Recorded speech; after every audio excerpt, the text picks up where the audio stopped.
Hello dear students, welcome to Shaan coaching and competition academy. हम उम्मीद करते हैं कि आपके क्लास 9th एएमयू एंट्रेंस बहुत ही अच्छा गया होगा। क्वेश्चंस का लेवल बिल्कुल नॉर्मल था, क्वेश्चंस बिल्कुल कतई भी बिल्कुल टफ नहीं थे। आज की इस वीडियो के अंदर हम साइंस का पोर्शन सॉल्व करने वाले हैं और आपको हम ये बता देना चाहते हैं कि हम सबसे पहले ही आपके लिए वीडियो अपलोड करेंगे जिससे कि आप अपने क्वेश्चंस को मैच कर सकते हैं। तो जल्दी से जल्दी हम इस वीडियो को शुरू करते हैं। Okay, now first question is question number 26, section 2 आपका है साइंस का। इसमें जो 26 क्वेश्चन है उसमें पहला है asteroids are found between the orbits of. Asteroids किस किस के ऑर्बिट्स में पाए जाते हैं? क्वेश्चन नंबर 26 का करेक्ट ऑप्शन है option number A, Mars and Jupiter. Now coming to the next question, which of the following statement is not true. हमें 4 ऑप्शन दे रखे हैं और इनमें से हमें बताना है कि कौन सा ऑप्शन सही नहीं है। Friction can be reduced bye converting sliding friction into rolling friction. ये ऑप्शन बिल्कुल सही है। हम फ्रिक्शन को रिड्यूस कर सकते हैं by converting sliding friction into rolling friction. Option C is friction in air and water can be reduced by streamlining the shape of the object. अगर हम वाटर के अंदर और एयर के अंदर स्ट्रीमलाइन ऑब्जेक्ट्स को बनाएं, जैसा कि आप जानते हैं जितने भी हमारे एरोप्लेन होते हैं, फिशेस का शेप होता है या बर्ड्स का शेप होता है, वो स्ट्रीमलाइंड होता है और इसका रीज़न भी यही होता है कि हम एयर और वाटर के रेजिस्टेंस को रिड्यूस करें। Third option is A polished surface will have less friction. ये भी बात बिल्कुल सही है। अगर किसी सरफेस पर हम पॉलिशिंग कर देते हैं, ग्रीसिंग कर देते हैं या ऑयल अप्लाई करते हैं तो इसका सिंपल सा रीज़न यही होता है कि हम फ्रिक्शन को रिड्यूस करें। Option D is friction can be reduce to zero. This is not possible. Friction को हम सिर्फ रिड्यूस कर सकते हैं लेकिन रिड्यूस करते करते जीरो पर पहुंचा दें, ये ऑप्शन सही नहीं है। That's why option D is not correct. Now question number 28, the planet which takes the least time to revolve around the sun। हमारे सोलर सिस्टम में कौन सा ऐसा प्लैनेट है जो सन के चारों तरफ रिवॉल्व करने में सबसे कम टाइम लेता है? तो correct option is A, Mercury, which is the nearest planet in our solar system. Now coming to question number 29, the weight of an object will be zero at. हमारी अर्थ के ऊपर किस जगह पर ऑब्जेक्ट को रखा जाए जिससे कि उस ऑब्जेक्ट का जो वेट है वो कितना हो बेटा? जीरो हो। ना वेट का अगर हम फॉर्मूला देखें तो वेट का फॉर्मूला होता है mass into acceleration due to gravity. ना ये जो जी की वैल्यू होती है, जी की वैल्यू होती है जीरो। कहाँ पर जीरो होती है बेटा? ये होती है सेंटर के अर्थ पर। अब अगर जी की वैल्यू जीरो हो गई तो अर्थ के सेंटर पर जो बॉडी का वेट है वो भी कितना हो गया? Zero. That's why correct option is B. Okay, now coming to the next question, which of the following is a weedicides. इनमें से कौन सा वेडिसाइड है? तो आपकी इन्फॉर्मेशन के लिए बता देते हैं कि option B is correct. This is 2,4-D। What is 2,4-D? It is a type of auxin and it is used to eliminate dicotyledonous weights। मीन्स अगर मान लीजिए हमारे खेत के मान लीजिए हमने किसी क्रॉप के अंदर वीट बोया है या चावल बोए हैं तो ये बेटा होते हैं मोनोकॉट। अब इसी फसल के बीच में हमारे कुछ ऐसे वेट्स आ जाते हैं, अनवांटेड प्लांट्स आ जाते हैं जो डाइकॉट होते हैं। तो इन डाइकॉट प्लांट को रिमूव करने के लिए जो हम वेडिसाइड इस्तेमाल करते हैं वो 2,4-D इस्तेमाल करते हैं। Now coming to question number 31, sodium and potassium are stored in kerosene due to their. Sodium और पोटेशियम को जब हम लैब में जाते हैं तो हमें सोडियम पोटेशियम केरोसिन में डूबा हुआ मिलता है, उसको केरोसिन के अंदर इमर्स करके रखा जाता है। इसका सिंपल सा रीज़न यही होता है कि ये दोनों हाईली रिएक्टिव मेटल्स हैं। तो to prevent these metals to react with oxygen we immerse these two elements in the kerosene oil. So correct option is B. Now coming to next question, question number 32, growth hormone is secreted by dash gland. हमारे अंदर जो growth hormone होता है वो growth hormone release करने वाला gland कौन सा है? This is our master gland which is the pituitary gland. Okay, question number 33 बहुत ही ज़्यादा इजी है और हमारी ऑफलाइन क्लासेस में आपको बताया भी गया है साउंड के बारे में, जब आपको ह्यूमन ईयर के बारे में पढ़ाया गया था। क्वेश्चन नंबर 33 क्या है? Minimum Audible frequency for human ear is. Human ear की मिनिमम ऑडिबल फ्रीक्वेंसी कितनी होती है? सिंपल आंसर है इसका 20 हर्ट्ज और मैक्सिमम कितनी होती है? 20,000 hertz. Okay students, now coming to question number 34, non metals react with oxygen to form. क्या होगा जब हम नॉन मेटल्स का रिएक्शन ऑक्सीजन से कराते हैं? तो इस कंडीशन में नॉन मेटल्स ऑक्साइड बनाते हैं, और ये जो ऑक्साइड होते हैं, इन ऑक्साइड का नेचर बेटा होता है या तो एसिडिक होगा या फिर न्यूट्रल होगा। जबकि जो मेटल के ऑक्साइड होते हैं, जब मेटल ऑक्सीजन से रिएक्शन करता है तो ये जो ऑक्साइड बनाते हैं ये बेटा बनाते हैं बेसिक।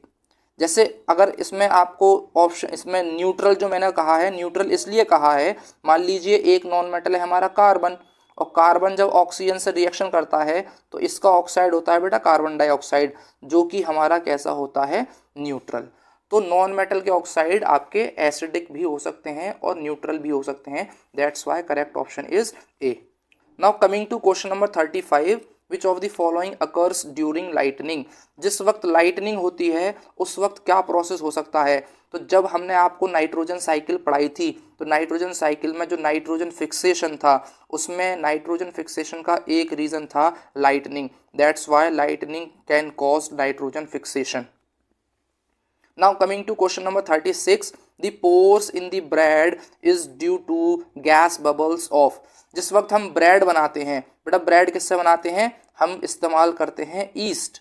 ईस्ट बनाने के लिए ईस्ट का हम इस्तेमाल करते हैं ब्रेड बनाने के लिए, और ब्रेड के अंदर जो लार्ज होल्स हो जाते हैं वो बेटा कार्बन डाइऑक्साइड की वजह से होते हैं, क्योंकि ईस्ट करती है fermentation. Okay, now question number 37, the process by which dead remains of plant and animals are decomposed into nitrogen. Now one of the controversial question according to me, because जब हमारे dead plants and animals में बेटा nitrogen किस form में होता है? उनकी body के अंदर प्रोटीन की फॉर्म में होता है ना। जब ये एनिमल डेड हो जाते हैं तो माइक्रो ऑर्गेनिज्म इनकी बॉडी को करते हैं डिकम्पोज। तो इनकी जो एनिमल्स एंड प्लांट्स हैं, इन एनिमल्स प्लांट की बॉडी के अंदर जो ऑर्गेनिक नाइट्रोजन मौजूद है, like in form of protein, ये जो ऑर्गेनिक नाइट्रोजन है बेटा, ये ऑर्गेनिक नाइट्रोजन चेंज हो जाता है अमोनिया में। किसमें चेंज होता है? अमोनिया में। जबकि इसमें हमसे कहा गया है डिकम्पोज्ड इनटू नाइट्रोजन। इस तरीके से तो आपको कोई चीज़ बताई नहीं गई थी। और ये जो प्रोसेस है जिसमें ऑर्गेनिक नाइट्रोजन अमोनिया में चेंज होता है बेटा, इस प्रोसेस का नाम था अमोनिफिकेशन। लेकिन अमोनिफिकेशन जैसा कोई भी ऑप्शन चारों में से नहीं है। आप नाइट्रिफिकेशन जानते हैं। नाइट्रिफिकेशन का मतलब क्या था? Conversion of ammonia into nitrite and nitrate is called nitrification. What is desertification? Formation of desert. This is just simple. So that's why for question number 37 we have to wait for the official answer key. Okay childrens? Okay. Now coming to question number 38, the most reactive metal in among four options, हमें बताना है कि सबसे ज़्यादा reactive metal कौन सा है। तो सबसे ज़्यादा रिएक्टिव मेटल हमारा कौन सा होता है? पोटेशियम। तो correct option is C. The burning of LPG is an example of. LPG की जो बर्निंग है वो किसकी एग्जाम्पल है? तो correct option is A, rapid combustion. Now question number 40, friction due to fluid flow is called। Fluids के बहने की वजह से जो फ्रिक्शन लगता है उसको क्या बोला जाता है? तो इसका एक अनदर टर्मिनोलॉजी हम इसको यूज करते हैं, फ्रिक्शनल ड्रैग इसको बोला जाता है। That's why correct option is D, drag. Okay, now students coming to question number 41, identify the substance which is tough, porous and black. हमें एक ऐसे सब्सटेंस के बारे में बताना है जो टफ होता है, पोरस होता है एंड ब्लैक होता है। It is almost a pure form of carbon, और कार्बन की one of the pure form कहलाता है। ये आपको ऑफलाइन क्लासेस में समझाया गया था। 41 का करेक्ट ऑप्शन है D, which is called Coke. हमारे यहाँ पर ऑफलाइन क्लासेस चल रही हैं और हम वीडियो पर आपके लिए वीडियोस भेज रहे हैं जिसमें हम PYQ भी करा रहे हैं और आपके जो क्वेश्चंस हैं वो उसको इमीडिएटली सॉल्व कर रहे हैं। तो आप सभी से हमारी रिक्वेस्ट है कि आप हमारे चैनल को ज़्यादा से ज़्यादा शेयर करें, सब्सक्राइब करें, और जो आपके फ्रेंड्स हैं उन्हें भी हमारी वीडियो को सेंड करें। Okay, let's come to question number 42। The increase in concentration of which gas is not responsible for global warming. Global warming के लिए कौन सी गैस रिस्पॉन्सिबल नहीं है? The correct option is A, nitrogen, which is not a green house, which is not a gas which is responsible for global warming. Now question number 43, which of the following technique of irrigation should be used to save water? पानी को बचाने के लिए, for saving the water, हमें कौन सा irrigation method इस्तेमाल करना चाहिए? Correct option is B, drip irrigation. Okay, while baking cakes yeast multiplies rapidly and produces। देखिए ईस्ट से ही रिलेटेड अभी एक क्वेश्चन गया है, उसमें पूछा गया था कि केक के अंदर जो लार्ज बबल्स बनते हैं, होल्स बनते हैं, वो किसकी वजह से बनते हैं? वो कार्बन डाइऑक्साइड की ही वजह से बने थे। अगेन इसका भी जो आंसर है वो क्या होगा बेटा? डी ऑप्शन इज करेक्ट, 44 का D. Now coming to question number 45, which of the following metal catches fire on reaction with air? इनमें से कौन सा ऐसा मेटल है जो कि एयर के साथ रिएक्शन करके फौरन आग पकड़ लेता है? Catches fire. So correct option is B, one of the reactive metal, that's why answer is 45 का B. Okay, now coming to question number 46, same kind of plants grown and cultivated on a large scale at a place is called. अगर हम एक बहुत बड़े area पर same kind के plants को grow करते हैं, लाइक हमने लिया गेहूं और पूरे एक बड़े फील्ड पर गेहूं के पेड़ लगा दिए, तो इस प्रोसेस को क्या बोला जाता है, या इसको क्या बोला जाता है? इसको हम बोलते हैं क्रॉप या फिर फसल। Now coming to next question 47, polymers are made up of small units called. हमने देखिए पॉलीमर बहुत सारी तरह के होते हैं, जैसे कि आपने एक नाम सुना होगा स्टार्च, एक नाम सुना होगा आपने नायलॉन, एक नाम सुना होगा आपने बेकेलाइट। तो these are the examples of polymer. और आपको बताया गया था कि पॉलीमर जो होते हैं वो स्मॉल यूनिट्स से मिलकर बनते हैं। जैसे कि मान लीजिए मैं एक एग्जाम्पल लेता हूँ, प्रोटीन। अब प्रोटीन क्या है जी? प्रोटीन जो है एक पॉलीमर है जिसमें अमाइनो एसिड जुड़कर एक लंबी चेन बनाते हैं। तो ये जो छोटी सी यूनिट है, जिस छोटी सी यूनिट से मिलकर एक लंबी चेन बननी है, जिसको पॉलीमर बोलते हैं, इन स्मॉल यूनिट्स को बोला जाता है monomer. Okay, now which gas is evolved when magnesium react with dilute HCl? क्या होगा जब मैग्नीशियम को हम HCl से रिएक्शन कराएंगे? अगेन आपको क्लासेस में समझाया गया था, जब हम किसी मेटल को एसिड से रिएक्शन कराते हैं तो बेटा यहाँ पर क्या होता है? यहाँ पर बनता है सॉल्ट। सॉल्ट कौन सा बनेगा? MgCl2।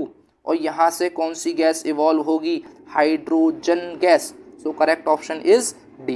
Now okay students, coming to question number 49, the lowest temperature at which a substance catches fire is called। वो सबसे लोएस्ट टेम्परेचर के बारे में बताना है जिस लोएस्ट टेम्परेचर पर कोई भी सब्सटेंस फायर कैच कर लेता है, that temperature is called ignition temperature. So correct option is D. Now question number 50, external fertilization is not found in. Again what is fertilization? Fertilization is fusion of male and female gamete. और आपको बताया गया था कि अगर male and female gamete का fusion किसी organism की बॉडी में हो रहा है, मोस्टली फीमेल्स बॉडी के अंदर होता है, तो बेटा इस फर्टिलाइजेशन को बोला गया था इंटरनल। और अगर फर्टिलाइजेशन फीमेल बॉडी के बाहर हो रहा है तो इसको क्या बोला जाता है? External fertilization. अगर आप फिश को देखेंगे, इनमें भी एक्सटर्नल फर्टिलाइजेशन होता है। स्टार फिश को देखेंगे, अगेन एक्सटर्नल फर्टिलाइजेशन। फ्रॉग को देखेंगे, again external fertilisation. So that's why hen के अंदर एक्सटर्नल फर्टिलाइजेशन नहीं होता, हैन में होता है internal fertilization. Okay, now coming to question number 51, which of the following statement is not correct?